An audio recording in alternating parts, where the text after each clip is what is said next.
All right, good evening, everyone. And thank you for coming out for our third edition of our How to Govern series. This has really been a great experience for me and for those of my guests. My first guest was Steve Mason, who's the mayor of Cedar Hill. And we talked about the importance of working together, municipal leaders working together in different cities, and how important that is. Steve is also the president of the Texas Association of African American City Council members. And so he was able to talk about how important it is to work with local, your neighbors who are close to you, but then also to work with even municipal leaders in other parts of the city. He was on the board of TML, and so he was able to share his insight. My second guest was our city manager, TC Broadnax, and people got a chance to see a different side of TC. He talked about his upbringing, he talked about why he decided to become a city manager, he talked about some of the challenges being city manager of a city as large as Dallas, and he talked about some of the great things that have happened as well. And so tonight I'm honored to have as my special guest my mentee on the council, Councilmember Janie Schultz. She represents District 11. So I'm gonna tell you a little bit about this mentee because we've got a tradition going. My predecessor, Judge Von Steele Hill, was mentor to her predecessor, Lee Kleiman. And so when I got on the council, Lee Kleiman was my mentor on the council and showed me a lot of things that were important I need to know. And so Lee asked me to continue the tradition. And so now Councilmember Schultz is my mentee on the council. And the mayor, I don't know if it was wisdom, I don't know if it was prophecy, I don't know what the case was, but I was the inaugural chair of our Workforce Education and Equity Committee, and he appointed Councilmember Schultz to be the chair when she was elected to the council and me as vice chair. So I was able to continue that mentorship, and she's done a great job leading our work on racial equity, carrying through our racial equity plan, and really holding the city accountable to make sure they're implementing those things. So thank you for joining me from District 11.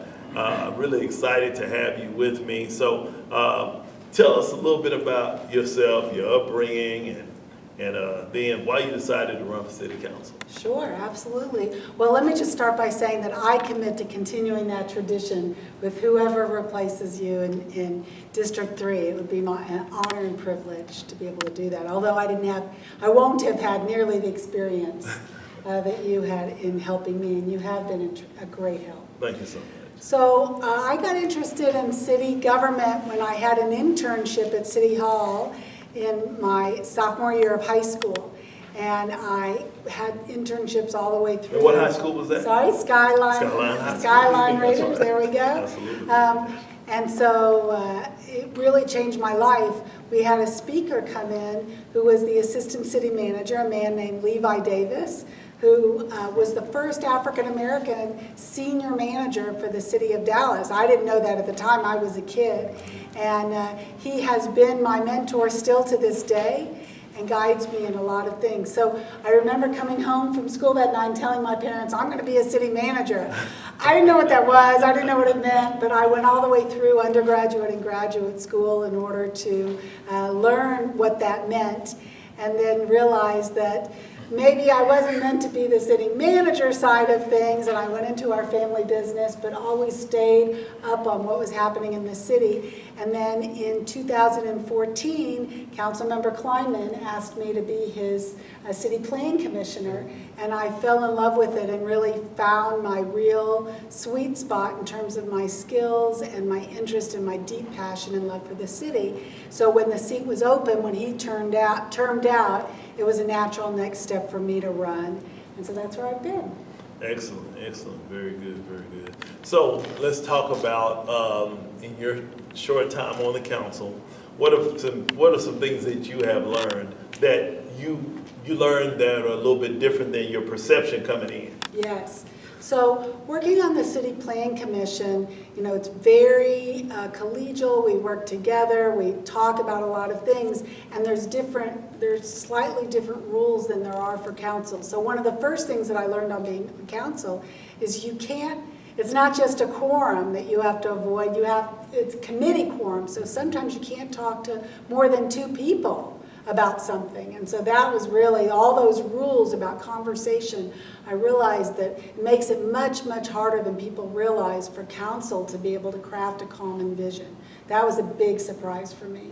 And then of course the learning curve of the 42 departments, 13,000 employees was massive. So it was basically an entirely new language that I had to learn that first year. And then, the famous rule in terms of getting anything done is you got to be able to count to 8. That's it. And so if I could get a majority to support something that I want, then I was able to move forward. And luckily, that's something that I like to do anyway. So it was a natural to develop those relationships. It wasn't just for political expediency, but that was very steep in terms of learning about that, because I just wanted to do the work, Yeah. Yeah. So what's been one of your greatest challenges since you've been on the council? It's hard to say now because we're in election season, so it skews everything that we do, and it makes things a lot harder. And you warned me and you taught me how to manage my work at the same time and be able to wear 2 hats, and so that's been a huge challenge. I think the other thing is really understanding that it is a massive ship and that it moves slowly. And so, for example, one of the things, the Giving Responsibly campaign that we can talk about, that was one of the things I campaigned on, and now here we are, almost 2 full years later, and it's getting rolled out. And that was a big surprise. I thought, we'll just start this program, and it doesn't work that way. So.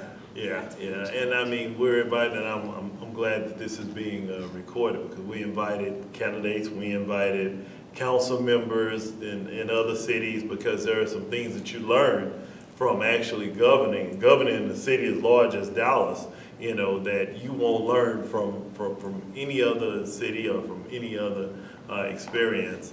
So talk about this. When I was getting ready to run, I met with one of my predecessors, Dave Newman, and Dave told me one of the biggest challenges is you're elected by district, but you represent the city. And talk about how you're able to kind of balance the things that are important to your district, but also important to the city.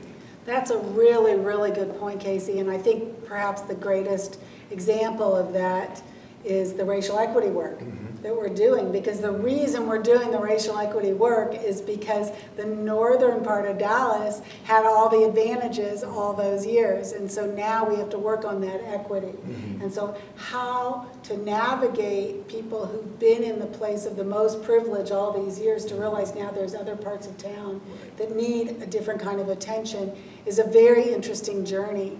And so for one thing, I think that it was a really, really smart move on the part of the mayor to have appointed you to build that base, build that foundation, set everything in place, get it to the place that it can be implemented, and then put someone who represents, at least on the surface, the people that would be fighting against it the most, a white person of privilege, right, to actually make it happen. I thought was a really brilliant strategic move on his part, and I don't know if you had anything to do with it, but it was very smart in that sense, because what I'm able to do is work with my constituents to help them understand that it's in their best interest to move that kind of citywide work forward.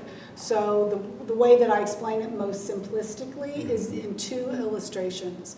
One is that, it's a well-known fact that 85% of the property tax income comes from the northern part of Dallas. Well, that burden of carrying that income is, if they don't want to carry that anymore, then there's only one way to remove that burden, and that's by expanding the pie, by building southern Dallas and building the property tax values and income from southern Dallas. Absolutely. So it's in their best interest to make that happen.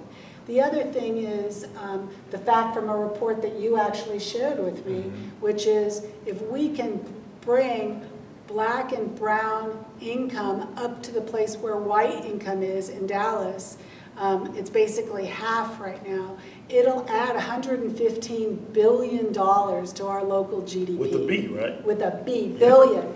And so that's, again, going to serve everyone. And so what equity does, I have a little sign that I've had for years on my thing that says, giving someone more doesn't take away from you. It's not pie. We need to grow the pie, not split it further. So. Oh, that's excellent. That is excellent. Well, today's session is really focused around how to effectively serve your constituents. And I'm really excited about that because you do some innovative things. I'm going to share some successful things that I've been able to do. But tell us, maybe one or two initial things that you have done to effectively serve your constituents. Yes, well, there's a couple things. I have one secret weapon and then one tool that I brought with me. The secret weapon is our staff, the District 11 staff. We have someone who's been with District 11 for 15 years, so she knows everything, she knows where to get it done, and her deepest passion in life is to serve those constituents. So I remember when I was running the first time, people would say, if you win, is Sophia staying? And I had already gotten that commitment. So I think that may have gotten me more votes than myself. That's cool. One, that's our secret weapon. But the other is, and one of the things that also I promised to do was to really increase and improve the communications. Mm-hmm. So we spend a lot of time and effort on our newsletter, on our social media, and the things that people need to know. So we decided to make our newsletter something that's not just one-way communication. It's really an opportunity for people to learn about the district and learn about the people there. So we do a lot of interviews. We interview our boards and commissioners. We always have a restaurant review. We put in some recipes, things that make people feel like this is all one very large community. And we get tremendous feedback from that. They love it.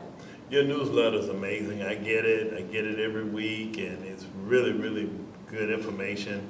I'm gonna go back and I'm gonna look at it a little bit closer because I didn't know about those recipes. So that's really good. One of the things that I did when I first got elected is, one, I kept my assistant Chris. Chris had been with my predecessor for 6 months, and he was just over there on an interim basis. And so it was up to me to decide if I wanted to keep him or not. And he was very, very committed, worked very hard, came in and learned as much as he could from the assistant that was there at the time. So he came in as my secretary, and I kept actually both people who Judge Hill had.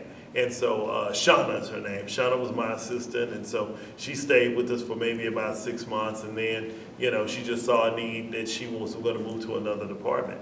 But I asked Chris if he would be willing to step up and serve as the assistant, and he did. And then Yolanda, who's been with me almost 8 years, I brought her in, and it's really, really important, like you said, to have people who know the district and know how the city works from a staff point of view. That's really, really important. The first thing I did was the day after I got sworn in, is we had a staff meeting. And we sat down, I said, first thing we're gonna do is we're gonna have a 24-hour response policy. Because the main thing I've been hearing is, people don't return phone calls, we don't hear back and things of that nature. So I said, no. I said, we're gonna have a 24-hour response policy, which means you may not have the answer, but we'll at least follow up and make sure that they know that we've heard their concern and we're working on it. That has made all the difference in the world. It's made all the difference in the world. People want to know that that their issues are important. Yes. And so that was really, really good. Another thing that we did was we started the monthly community neighborhood leaders breakfast. My predecessors in the past had done it once a quarter. And so we began doing it once a month. We invited either the president or an appointee of the neighborhood association, HOA, or the Crime Watch chair or an appointee. And we had staff from every department. We've had the transportation director, we've had the assistant city manager of economic development, because economic development is a priority for this area. We've had the 911 director, we had 311 directors, we had the city manager when he first came in, and it was so important for them to be able to hear directly from directors or assistant city managers about what was going on and what's going on in their department or within those departments that they oversee, and them having that dialogue and being able to follow up. Of course, code is critically important in Southern Dallas. It's one of the most important issues we get 311 calls about.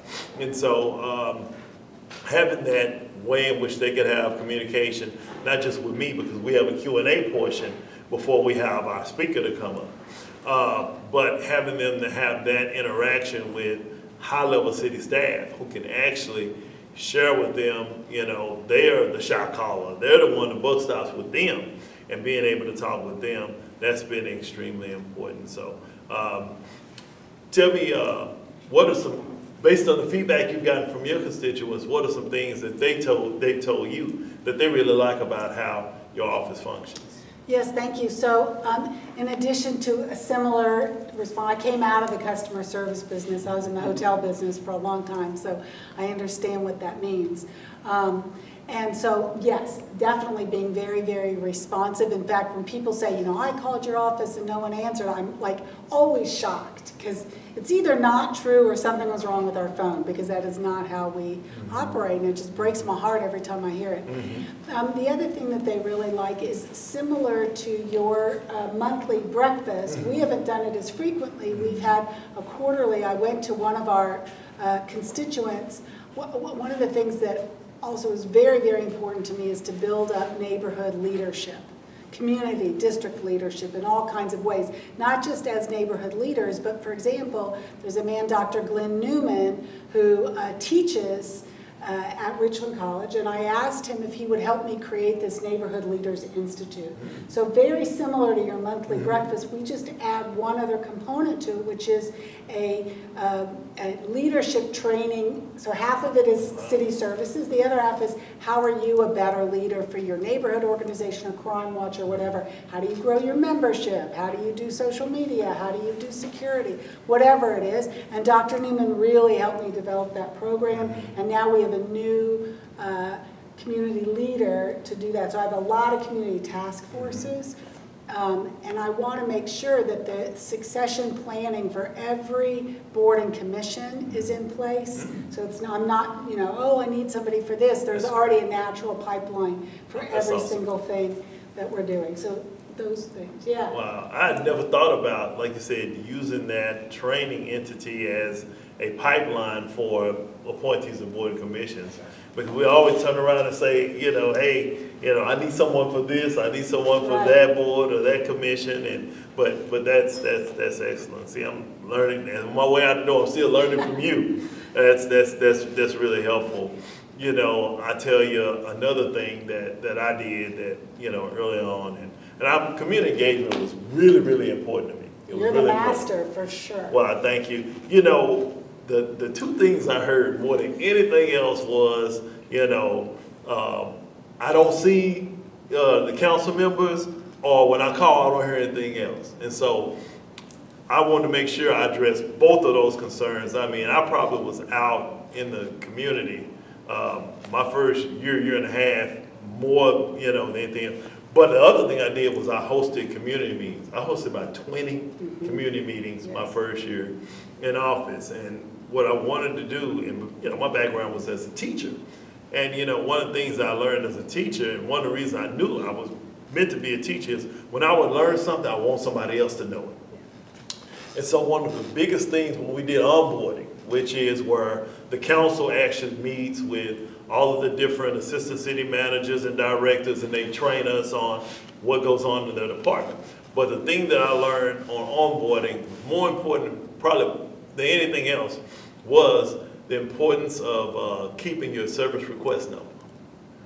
And most people didn't notice. So when I would have community meetings, I would immediately ask people, hey, when you called 311, did they give you a service request number? Yes, they did. What did you do with it? Well, I don't know. I said the key to making sure you get your issues addressed is following up on the service request number. And I will go around and I will teach that every time we would have a community meeting, because one of the things I didn't want my constituents dependent upon me. Right. I wanted them to be empowered. I wanted to empower them. Hey, you call 311 if you have an issue, get the service request number. It's going to tell you how many days they expect before that case is addressed. If it's not addressed by then, call back, give them that service request number. That way they can track it. And if they give you an issue, just ask for a supervisor. And that has also made all the difference in the world. So talk about that in terms of what are some things you've done, community engagement related, to address some of your concerns for your constituents. Right. Well, the city of Dallas is very, very data driven. And so actually those service request numbers, those 311 calls are this secret. They're also another sort of secret weapon, because I'll give you a great example. When I came into office, we had an intersection that was literally overrun with people who were camping and panhandling, and people couldn't even drive through. And it was one of the most important intersections in District 11 and right near a hospital, so it was getting to be very, very dangerous, besides the fact that everyone's heart was broken by all of the folks that were there, which only made it worse, right? Because your heart gets broken, you give more money, and now more people realize it's a very lucrative place to be panhandling. And so what we did was we started really encouraging people to use the 311, and it ended up having more requests than any other intersection, which is what enabled us to be a pilot program for the Give Responsibly program that's now, the city is now launching all over town, right? Which includes regular servicing, and now there's like one guy that hangs out, right? So that was one of the things. The other thing is, in bringing together all of the neighborhood leaders. Oh, here's one, for example. The bond program is coming up. And I've never gone through a bond process, but I knew that it had to be an opportunity to really, again, build that neighborhood leadership. So we put out the word to everybody in the district that no individual requests were going to be taken in. It had to come through your association. And if you didn't have a neighborhood association, we'll help you start one.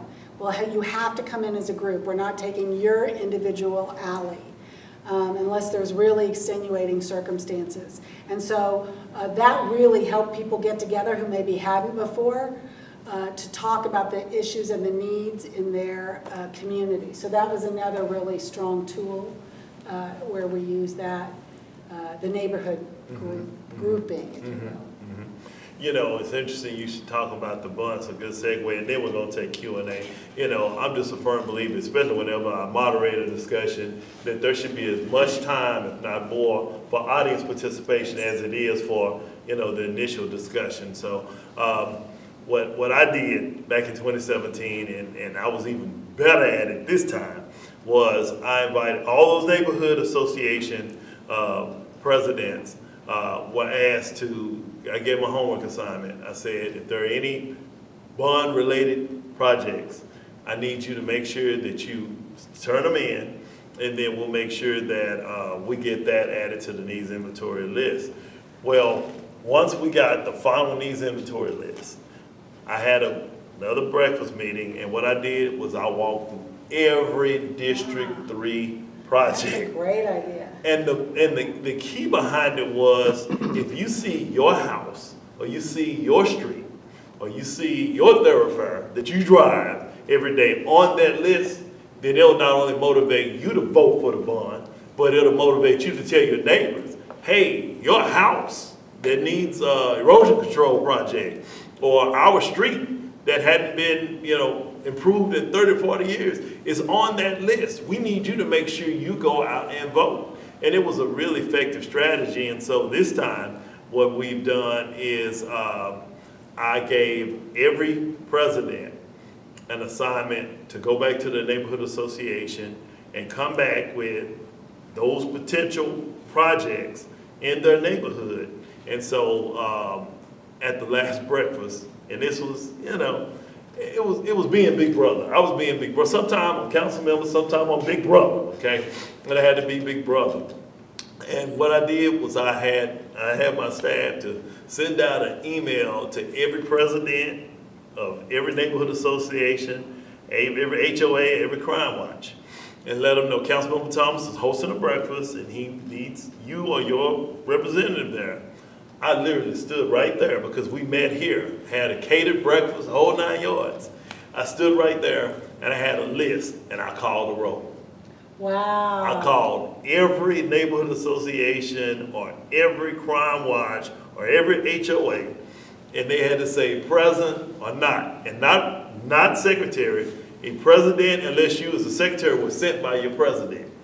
And that's when they knew I was really, really serious. And one of our attendees here, and I give her credit all the time, what they have is a binder for 2024. So smart. And that binder has pictures of streets Brilliant. and sidewalks, and that binder's been given to me, it's been given to the city manager, it's been given to the assistant city manager, so let's give her a round of applause.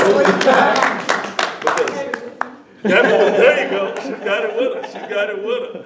And afterwards, anyone would like to see it, I'm sure she'd be more than willing to share it, but that's how it's done.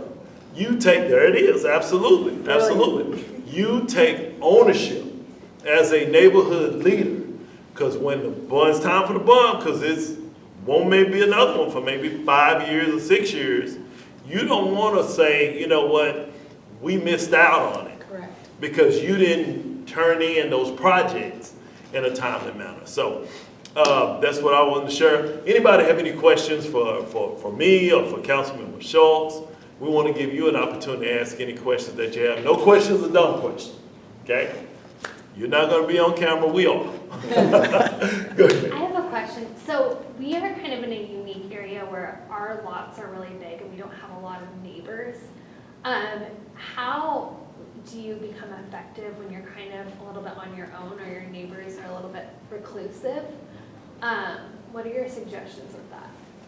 Are you in an existing association and it's just all big lots, or or is there not one there? There is not one. Well, here's your chance.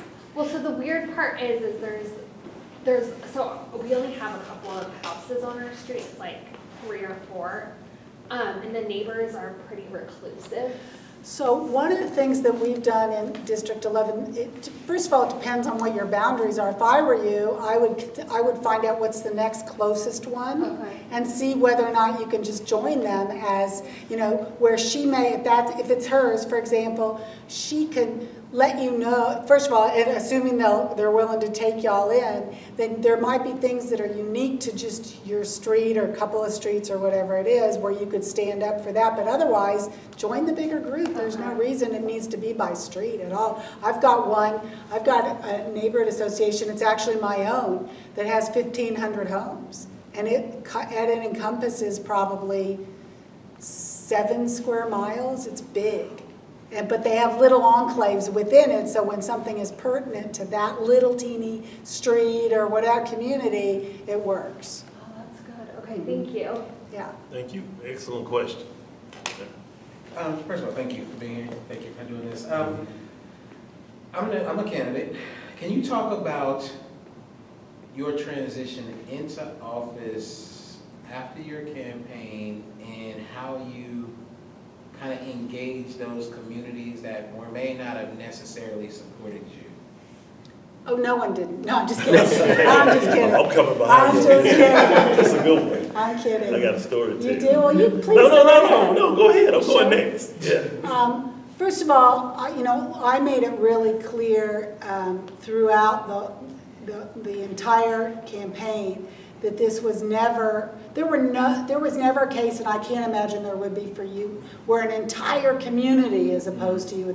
It's people. Right. So once you take that out, then it's not about the community. So you're re-engaging that community, and those folks, it's not, I never paid attention to who supported me or who didn't. And so it's their choice not to engage with me because I didn't know and I didn't care. So I think that that's very important, that I didn't hold a grudge against anyone that didn't support me. Definitely there were people that, were not very polite about this or that, but, that's on them.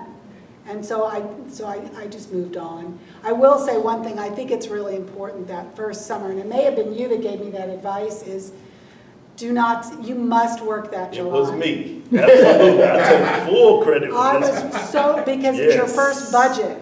And so if you don't walk in August, because the council takes July for a break, and so if you don't work that first July and learn that budget, you will be totally overrun for everybody else who's prepared. So for that first summer, second summer you can take the July, but not the first one. So my approach was probably a little bit different. And it was kind of oh yeah, we're gonna find out. So President Obama said something that I thought was really, really interesting once he was elected. Of course, there was a large percent of the country that did not vote for him, but he said, I'm your president too. So I was very keenly aware of the neighborhood that did not support me. And so maybe about a month after I got elected, if not a month, what I did was I had a community meeting in their neighborhood. And I brought a representative from every major department of the city. And I said, you know what? I said, here's your opportunity. All the concerns that you've had about what hadn't been done, I said, we've got representatives from code. I hear about code. Streets, we got representatives from transportation, every department, economic development. Why is it we can't get this? Why is it we can't get that? Here's your opportunity to come and talk to anyone in any of those departments. I'm just here facilitating the discussion as your council member. And so I went right to that particular neighborhood. Now, of course, some people boycotted it and didn't come because, they still had sour grapes. They were still upset about me winning. However, they could not say that I did not come to their neighborhood and provide representatives from every major department of the city so they could have whatever those issues or concerns were addressed. So. Yeah, I do want to add one other thing also from a constituent's perspective. One of the things that I hear very often from staff is how kind and polite the people in District 11 are to staff. And so it just makes it so much easier for them to want to do things. And I've really made it a point to always be respectful of people who choose public service, no matter who they are. And as a result, I promise you, and I'm sure it's the same because I know you carry that same value, District 11 constituents get amazing service from our city staff because they're always kind and respectful, and we're always grateful. So I would strongly recommend that, anything that anybody who comes into office inculcate that value system. If it's not, because the truth is not every district behaves that way towards staff. And, I had someone say to me, how did you get that litter cleaned up so quickly? And I said, I asked. And they actually said to me, well, you shouldn't have to ask. I thought, that just doesn't work. Yeah. You have to be just really, really respectful always. Yeah. That reminds me, I'm going to see if anyone else will want to take as many questions as we can. That reminds me of the fact that I was able, someone had told me about a pothole somewhere. So I reached out directly to the director of the department, and I saw within 24 hours that the pothole was filled. And so what that said to me is if you approach staff in a respectful manner, they know what their job is. They have a job to do. If you approach them in a respectful manner, they can get things done quicker than you could possibly imagine. And so I always remembered that, and that's been really, really helpful as well. Yes. So anyone else have? Yes. Well, can you approach streets in an appropriate manner? We've been trying to get, our homeowners association has been trying to get speed bumps for over a year. What association is that? Vista del Cielo. Okay. Who's your president? Now it's Elizabeth Tillman, Okay. benign. Your president has not showed up at any of my I monthly know, community it neighborhood was, associations. she just got it in October. I just got on the board in October. It was Elias Cabon, and yeah, we know. So one of the main reasons, now speed bumps, that's a little bit different situation. Because there's a process that involves petitions and other things in terms of. Right, we understand, yeah, but. So have none y'all of that's- started that process? Yes, and none of that's been done because the guy, I don't know, he doesn't work there anymore. He doesn't work for the city anymore. But he did nothing the Okay, whole time he had it. So now it's been transferred over to someone else. okay, Of course, she's behind because their, the staff is low. right, But it's been over a year. okay. And there's gonna be a break here in a minute. Do you know who made the initial request for the speed bumps? Yes, it was the past president. Okay, okay.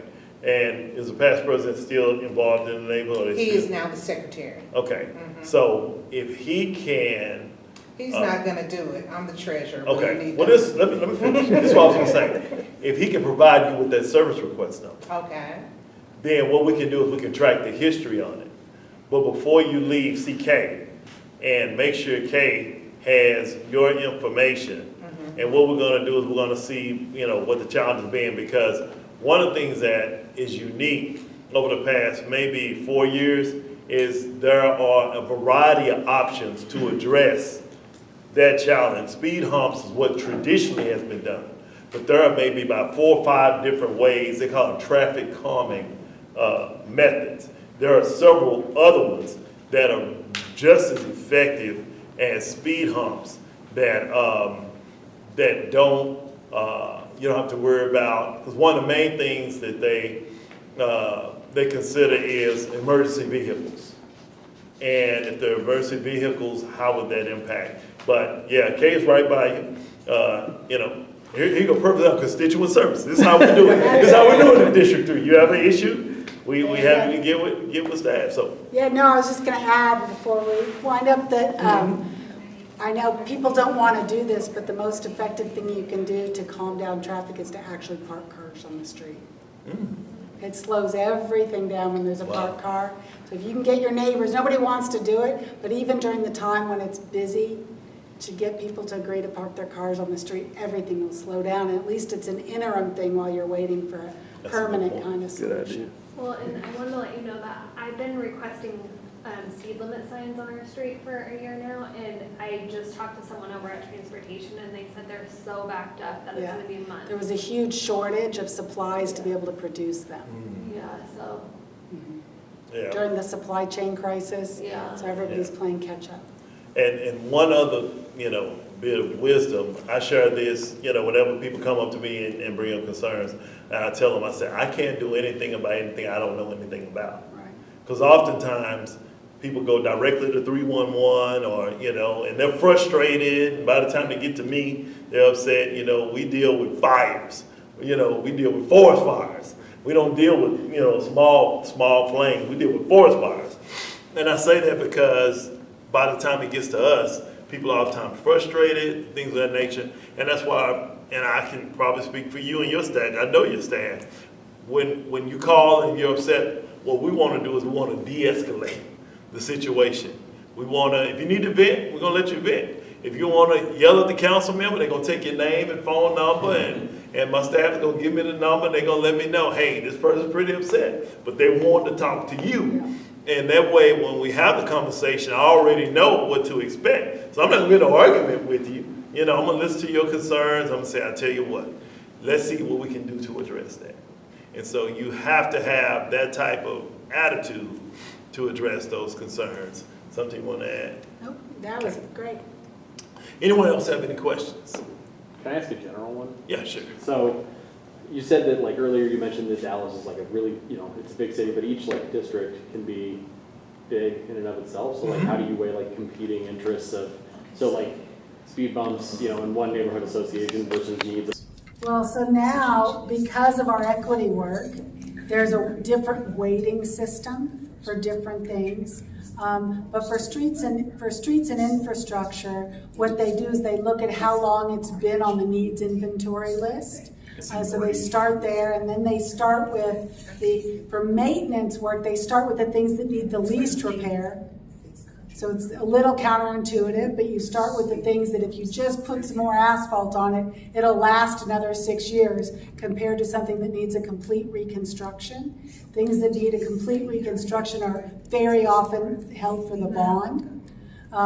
So they look at equity, they look at the need, how, the extent of deterioration, and then there's an overall budget that they put toward it. And I think it's pretty well allocated among the districts.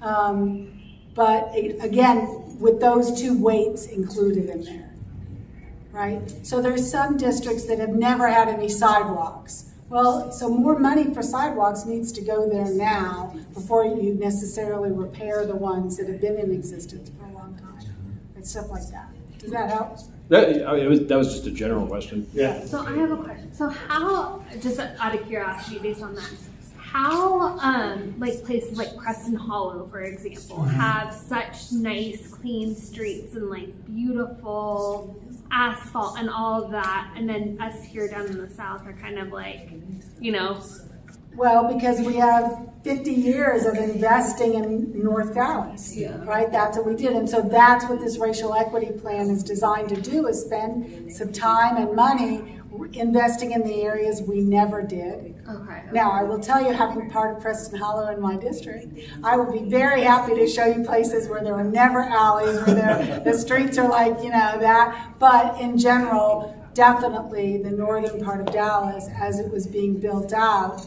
if you think about it, there was a serious investment in trying to build a suburban style life. White flight.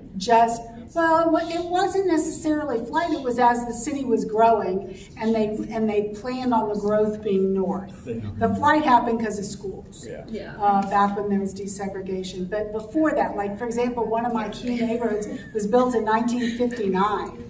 Okay, long before any of that, but it was designed to be a very suburban style development. It's beautiful, and so they also have some of them are third generation families, so they care very much, and they spend a lot of time and effort sweeping their own streets. When people call me and complain about litter on the street, I let them know that what I do when I walk my dog is bring one of those picker-upper, I forgot what they're called, when you pick up trash and a bag, and they can do that too, when you walk your dog. Everybody can participate in this. It's not just for the city to do.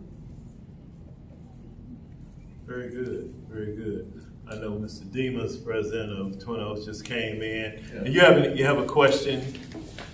Yeah, let me get this. I was on there with, I was listening to the thing. Oh. Okay. Yeah. As far as governing the city of Dallas the way it goes, I've learned a lot under case supervision and stuff like that to what it takes place. One thing is that a lot of people wanted grocery stores and stuff that was out of the city council's reach.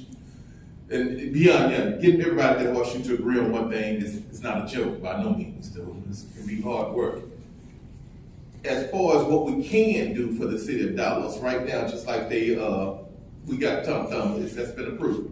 And I feel like it would get approved and everything like that. What can we do, I guess, from a county, to work with the county to put a cap on property taxes? Can the city of Dallas address that with the county and on to the state? It's got to start at some level and get up there. And I'm trying to see how it's a lot of people in my neighborhood losing their house because they can't afford the property taxes. Well, remember the property tax rate, which we set, we just did the lowest Dallas did. in 40 years.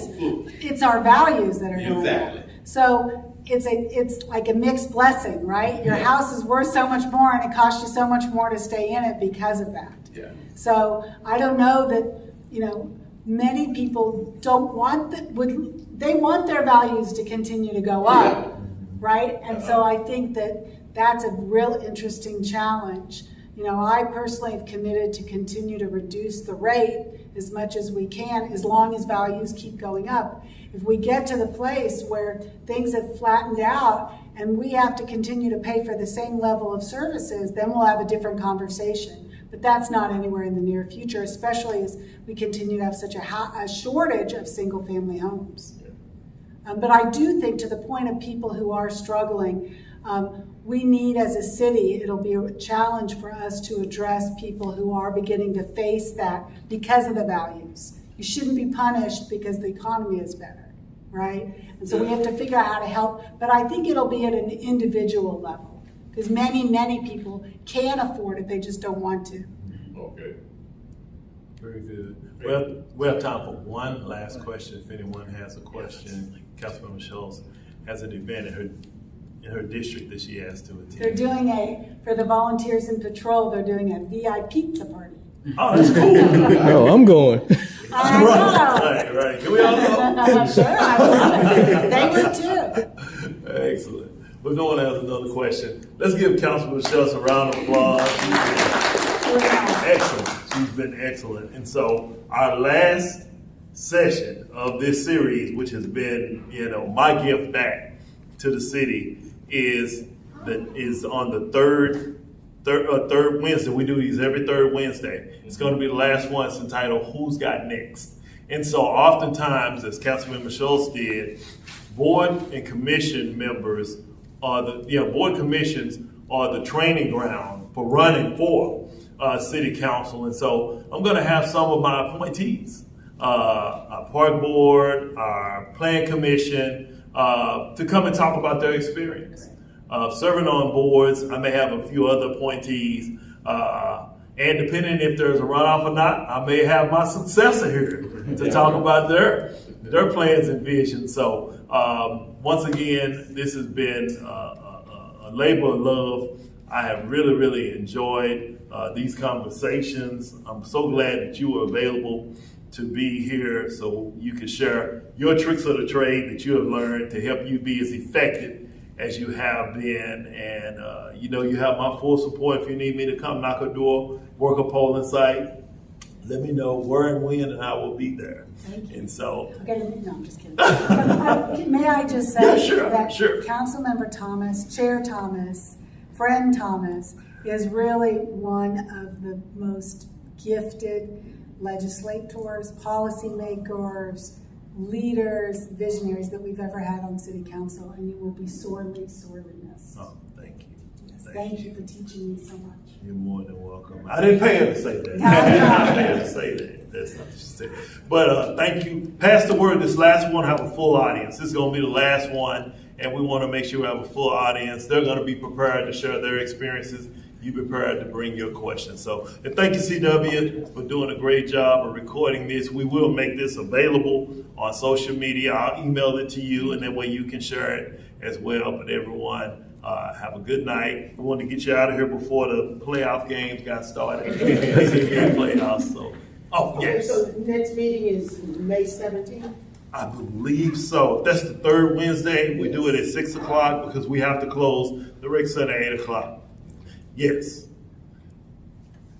Thank you. Thank you, everyone. Okay.